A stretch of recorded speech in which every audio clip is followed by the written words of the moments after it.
Well, spring is here, or about to be here.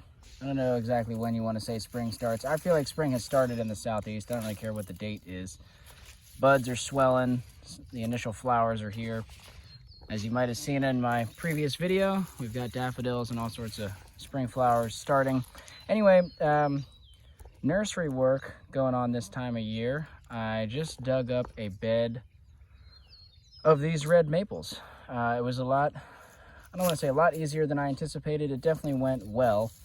I was a little concerned, or curious is maybe the way to frame it, how this bed was going to go. You know, last year, where this bed is right now, looked just like this. It was just grass, turf, and you know, there's a lot of this wire grass still in it. I didn't do a great job of weeding or killing the grass.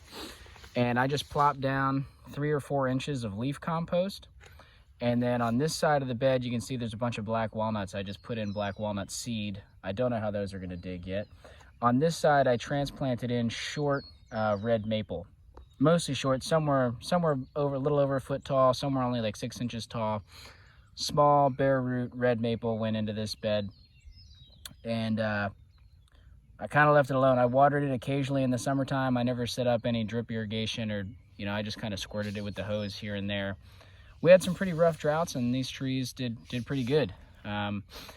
It was pretty dense in here. You can probably go back into some of my videos of the summertime last season and see how dense this bed was with trees. I didn't take any footage today before I started digging, but I did, you know, the typical. I dug them all out, then I graded them. So these are the smaller trees. I'm probably going to pot these up, or I might donate these. We'll see. It's kind of nice having some potted plants around. I don't like doing a ton of it. Y'all have probably heard me say this a bunch. Here's some potted red maple from last year. Probably a little bit hard to see. I got the pots kind of buried in leaves to insulate them. We're still going to get a few freezes here before, you know, spring and summer really get kicking. So I got to keep those protected. But let's go over and I'll show you what's going on with the larger trees. This is really, really, really ideal weather for this type of work. It is above 50. Below 70. I don't know exactly how. It's probably like 55. I got a jacket on. My hands are a little bit chilly this morning, but you know, we're definitely not freezing. It's definitely not hot. It's overcast. So what that means is these trees, and they're dormant, right? So the trees are dormant. It's overcast, not cold, not hot. That means it's a very low stress on these trees to have them out bare root right now. The sun is not drying out the roots fast. It's not windy. Wind can also dry out the roots pretty fast. You know, it's not freezing cold, which can damage the exposed roots. Same with really hot. It's also comfortable for me to be doing this work. We do have some rain coming, so I got to kind of get a move on, but grateful for the rain. What we're going to do is, I'll show you these bigger trees in a minute. We're going to get them healed in, and all that means is we're going to get the trees in a spot with some loose soil, and we're going to just cover the roots up. This is a temporary storage situation, healing them in. You've seen me talk about this in other videos, or if you haven't, you can. I talk about this in other videos, and other folks talk about this on the internet. I'll show you real quick. This year, it's been convenient for me to heal trees temporarily into large pots. So I'll get a bunch of trees. You can see that is a big clump of willow oak seedlings. They're kind of small. And they're all just tucked into a pot just for the winter season. And so for various reasons, the pots have been more convenient for me so I can move them around. And I didn't really have much space that I could dedicate to healing them in. You need to have loose soil and, you know, no weeds, and also protection typically from mammals browsing the trees. So I wanted to have them, you know, inside of the fence where they can be protected, but I didn't really have a whole lot of space. So that's partly why they're in pots. I don't love healing them in pots. It's kind of, sometimes it can be tricky if you have, like, especially here, these root systems are pretty large. Trying to shove them all, a bunch of these trees into a pot, you can do it, but the roots are kind of all, I don't know, they're just like all clumped up and bent around each other. It's just not super comfortable, especially if you're one person, you only have 2 hands. Trying to shimmy them down into the pot can be somewhat difficult. So what I'm going to do instead, I'm planning to get these trees distributed within the next 2 weeks. So this is a really temporary storage as compared to the trees healed in the garden, in the pots. You know, those trees I dug up in the fall, they've had to store all winter. These trees only have to store like 2 weeks. So I've dug a hole in this compost pile, and I'm just gonna plop them in there, cover them up with some loose soil, and they'll sit like that for 2 weeks. They'll be fine. They were growing totally outside of the deer fence anyway, so I don't think that anyone wants to eat them right now. I think they'll be safe, just be tucked in for, you know, like I said, hopefully less than 2 weeks, and we'll get these either sold or donated, or if they're not out of the nursery within the next 2 weeks, 3 weeks at the most, I'm gonna just go ahead and get these potted up, which would not be, or planted in the ground. I've got some space I could plant in the ground. Not a ton of space here. Or there's a ton of space. There's not a whole lot of spots that are prepared and ready for trees to go into the ground, soil prep and weeding and mulching and all that. So these could certainly go in the ground here if I can't distribute them, but I might pot them up. They're gonna need a pretty large pot though. You know, you can look at this root system, you know, it's gonna be in a pretty big pot. I don't love having these massive pots full of trees because they get heavy, heavy, heavy. And, you know, I don't focus on potted plants. They do need a lot of watering, so it's good to have a few of them around, but I'd like to, of this stack that's larger, I'd like to just get these moved out of the nursery. Easier to pot up the smaller ones for me, but we'll have to just see how it goes. These larger red maples specifically, I don't think I can ship those.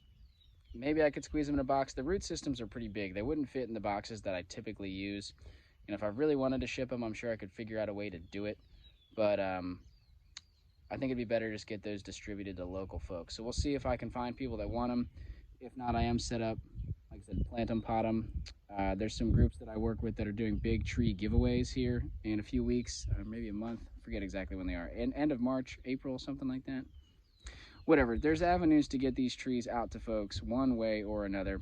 I got to get a move on getting them in the ground now because I can see, just from sitting here talking, I can see that this is starting to dry out. You can see this color difference from this darker color down here.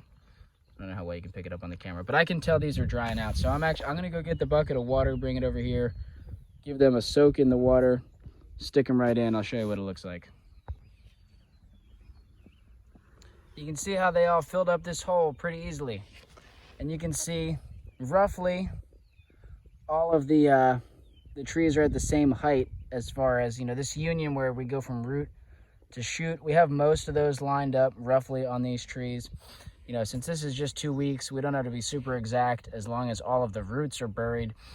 If you were gonna have these stored all winter long, healed in, you'd wanna make sure, you don't wanna bury too much of the stem of the shoot. But for just a few weeks, you know, if you bury a little bit of it, especially with red maples, they will be fine.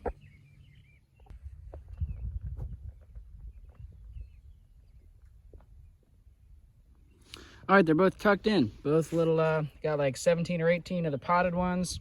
One's bound for pots. About 25 of these larger ones that I'm gonna try to distribute. And they're healed in.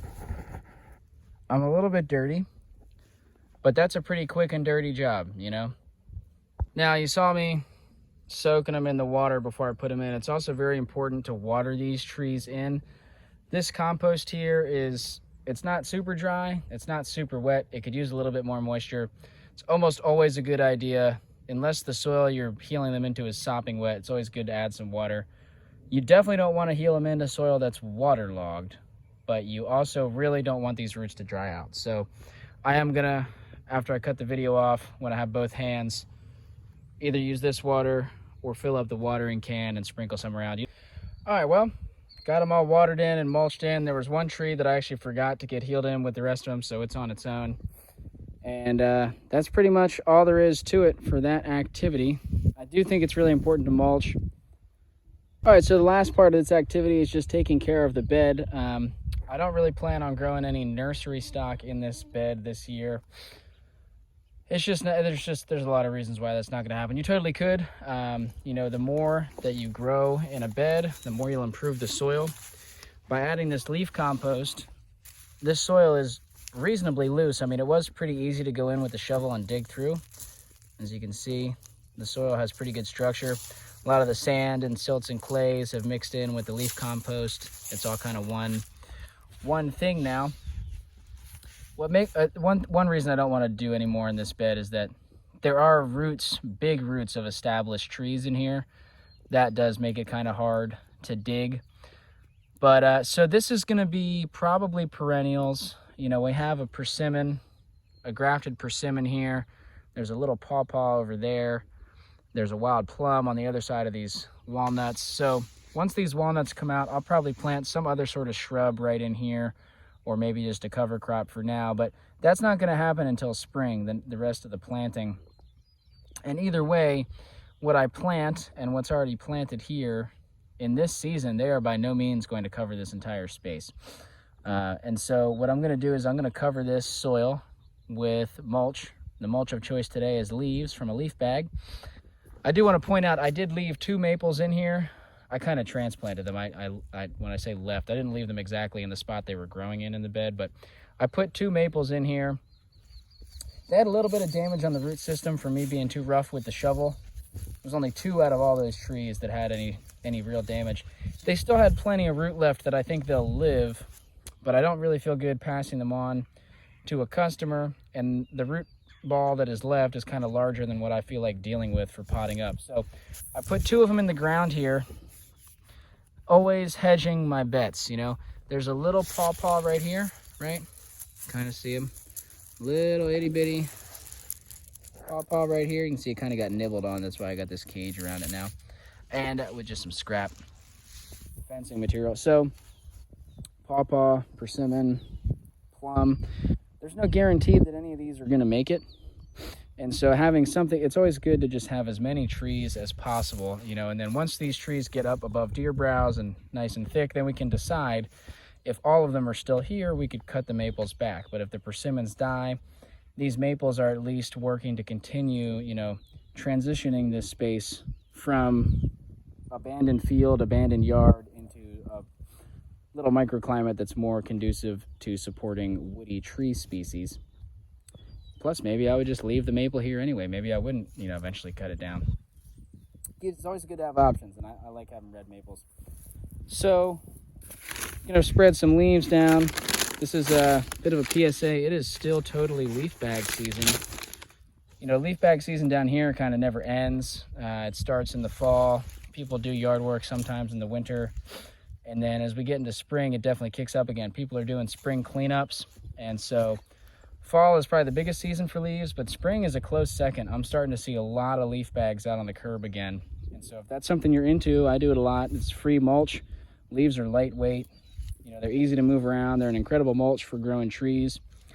You do have to be concerned, you know, you might be bringing in some soil and some weed seeds and potentially some pesticide contaminated material when you're picking up leaf bags from folks in town. Also oftentimes trash, but it's worth it to me for growing trees. It's a useful way to get leaves. And as you can see, I don't have a big forest stand anywhere near here. There's some trees, but I don't have a lot of ways to collect massive amounts of leaves here. So if I want leaves, I kind of have to bring them in from somewhere else. So anyway, that is pretty much that. Doesn't that look better with all the leaves piled up in here? I think it looks a lot better. It makes me happier looking at this than looking at bare soil. Walnuts, you're next, but that'll be another day because I need to go get lunch and we might get some rain soon. Although, I don't know. The forecast says yes. Sky says, maybe.